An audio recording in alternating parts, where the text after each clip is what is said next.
প্রতিযোগিতামূলক বিশ্বে টিকে থাকতে হলে বিজ্ঞান শিক্ষা জরুরি, তা না হলে বৈশ্বিকভাবে টিকে থাকা কঠিন বলে জানিয়েছেন বিজ্ঞান ও প্রযুক্তি মন্ত্রী ফকির মাহবুব আনাম।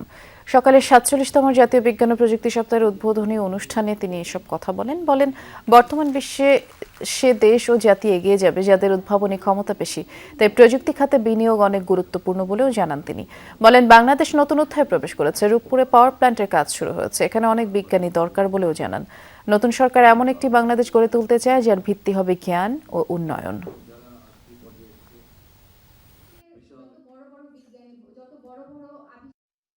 বাংলাদেশ আজ উন্নয়ন ও অগ্রগতির এক নতুন অধ্যায়ে প্রবেশ করেছে। আমাদের লক্ষ্য একটি উদ্ভাবনী ও প্রযুক্তি নির্ভর বাংলাদেশ গড়ে তোলা। সেই লক্ষ্যে অর্জনে প্রয়োজন দক্ষ মানব সম্পদ, গবেষণা সক্ষম প্রতিষ্ঠান ও উদ্ভাবনী চিন্তাশক্তি সম্পন্ন তরুণ প্রজন্ম। প্রতিযোগিতামূলক এই বিশ্বে টিকে থাকতে হলে যথোপযুক্ত বিজ্ঞান শিক্ষায় শিক্ষিত হতে হবে।